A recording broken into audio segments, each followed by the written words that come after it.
Hey guys, Zack here, and welcome back to another action figure review, and today we'll be taking a look at the Jurassic World Hammond Collection Dilophosaurus. It's about time we have a Dilophosaurus in the Hammond Collection line, and this is definitely a welcome addition to the Hammond Collection. Though, like I said in last week's video, when they revealed this figure and the Ellie Sattler figure, they also announced the whole NFT thing that they're doing. And one of the reasons why I don't like the whole NFT thing is because, well, first of all, NFTs are kind of a scam to begin with, so the fact that Mattel is putting money in them, it's pretty disheartening.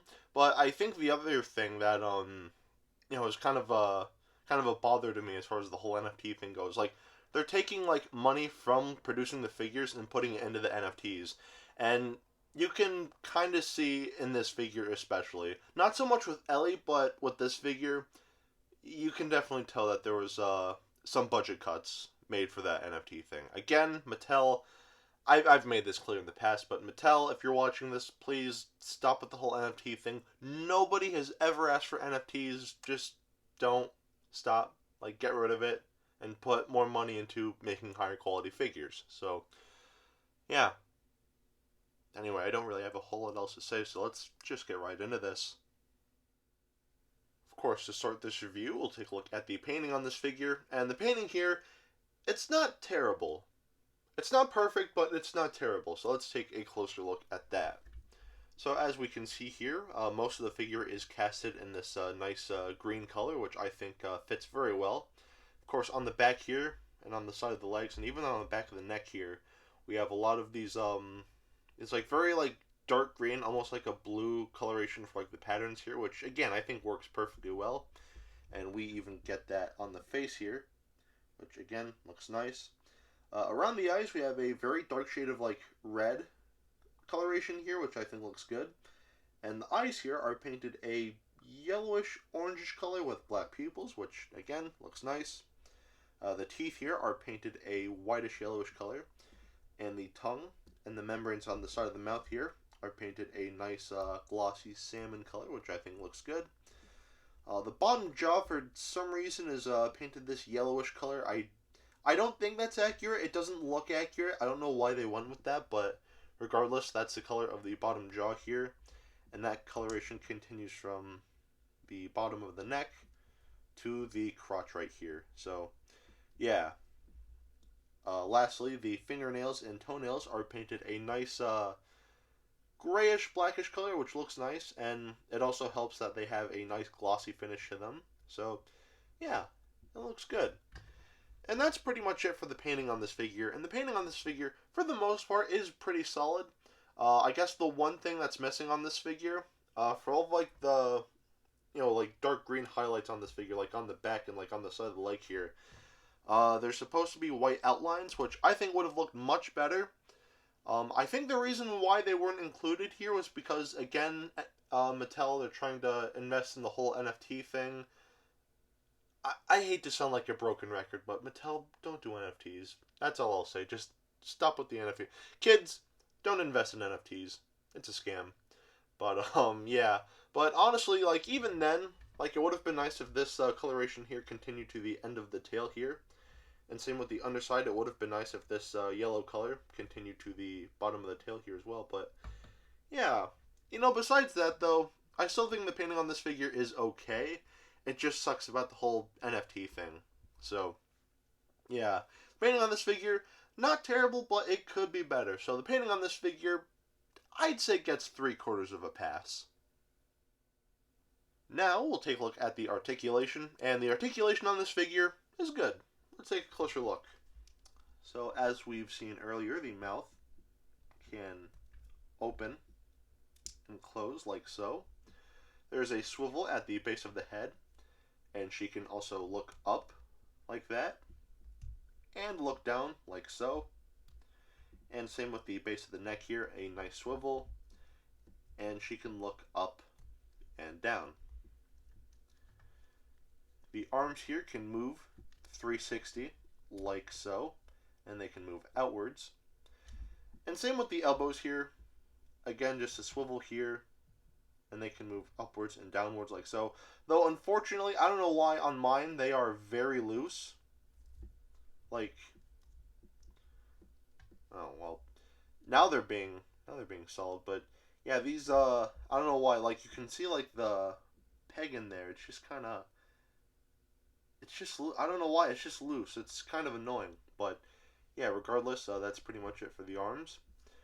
This figure can do a 360 at the leg there, or at the hip, which I think is good.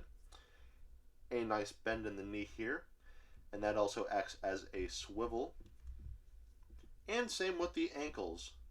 It can move up and down like so, and swivel like so. And also the hips can move outwards like so, which is cool. At the base of the tail, we have a ball joint, and the rest of the tail is a bendy wire, which again, I'm not the biggest fan of. Granted, the tail here feels a lot more sturdy than on the Raptor, but still, I would have preferred a regular segmented tail joint. That would have been ideal, but whatever. So, yeah. Anyway, that's pretty much it for the articulation on this figure. And the articulation here, it's very nice. Again, I could have done without the bendy wire tail, but still, the articulation here is nice. So the articulation, I'd say, gets a pass. Of course, this figure comes with a couple of accessories here. So first off, we have the closed frill, and the sculpting and detailing on it looks nice. The painting, it's pretty simple, just red airbrushing at the base there, or at the bottom there, and then it just, turns into that yellowish color as it gets closer to the bottom jaw. And we get the open frill, of course. I mean, you can't have a Dilophosaurus without the open frill. Like, come on, that's pretty iconic as far as the Jurassic Park Dilophosaurus goes. But anyway, yeah, it looks really good. The sculpting and detailing here looks great, and the painting especially looks absolutely incredible. Like, I'm actually kind of surprised with how well the painting is here. I think the NFT also has something to do with it, but at the same time, I also think that a lot of the budget for this figure went to the frill here because, my god, that frill looks very nice. Now we'll take a look at the sculpt, and the sculpting on this figure is very nice. It looks almost one-to-one with the Stan Winston maquette, and yeah, the sculpting here looks very nice. And even the feet here, like, usually with these smaller Hammond collection figures, and honestly, even some of the bigger ones, I complain about the size of the feet, like on the Raptor and the Gallimimus, but here, I mean, they're noticeably big, but they don't look too out of place. They still look good. It would have looked nicer if they were smaller, but still, the actual feet here don't look bad at all, so yeah, the sculpting on this figure is pretty much perfect. I mean, again, the feet are a little too big, but still, the sculpting here looks great, so the sculpting here definitely gets a pass. Now we'll take a look at the detailing here, and the detail on this figure is very good, so let's take a closer look at that. So as we can see here, on the side of the head here, all the scales and all the creases in the crest here, and even like all the a little bit of like musculature in the face here, that is detailed very nicely, and that continues through the neck as well. Again, just a lot of really nice detailing here. All the wrinkles and all of the little scales and everything like that, detailed pretty much perfectly. And same with the side of the body here. Again, just a lot of great musculature and all of the creases and wrinkles, just very beautifully defined here. And even the arm here, again, just like a lot of really nice musculature. And the hands especially, again, all the scaling here is just very well defined, and it looks great. Going to the legs here, again, just a lot of great musculature here, on the side of the leg here. And that goes down the calves here, again, just look great. And even the detail on the feet here, all of the scaling here, looks very nice.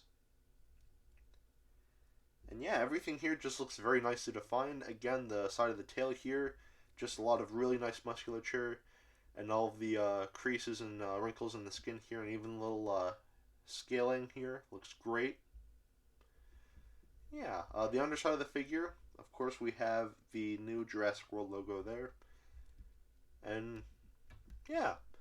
That's pretty much it for the detailing on this figure, and the detailing on this figure, like I said, is very good, so the detailing here, I'd say, definitely gets a pass.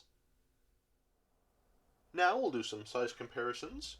Here we have the Legacy Collection, Dilophosaurus. Here we have the Legacy Collection, Dennis Nedry. These two don't scale well, like, at all, but you know, the Dilophosaurus was pretty small in the movie, so having a highly articulated Dilophosaurus figure in scale with these human figures, I can see how that'd be a bit of a challenge. But anyway, here we have the Hammond collection, Dr. Alan Grant. Actually, let me move these guys back a little more. So there you go. Of course, I have to bring it in. Here we have the Kenner, spitting Dilophosaurus, and I gotta be honest, I don't know which one I like more. I mean, the sculpting on the new Mattel Dilophosaurus here, the Hammond collection guy, the sculpting here looks great and he can stand on his own, but I don't know, I like the rubbery feel about the Kenner one, and I like the gimmick, and I don't know, I just kind of, I don't know which one I like more. Honestly, I'm going to say they're equal, but in different ways, let's just say. So, yeah. Anyway, of course, here we have Dr. Billy Grant, and here we have some hand sanitizer. So at the end of the day, should you get this figure?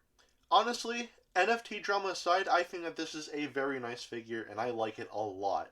Unfortunately, on mine, the elbow joints are very loose. I don't know why, but I'm sure a bit of super glue can fix that up, no problem whatsoever. And yeah, overall, this is a very nice figure, and I still recommend that you pick him up. As far as price tags go, you're looking at about like $15, which honestly, that's not bad. You know, I mean, considering the paint apps, this guy could have been a little cheaper, maybe like $12. But honestly, as is, I still think that this is a very nice figure, and I, like I said, totally recommend that you pick him up because, yeah, this is a very nice figure. So, yeah. Anyway, that is it for today. Have a great rest of your week, and I will see you in the next video. Peace, Zack out.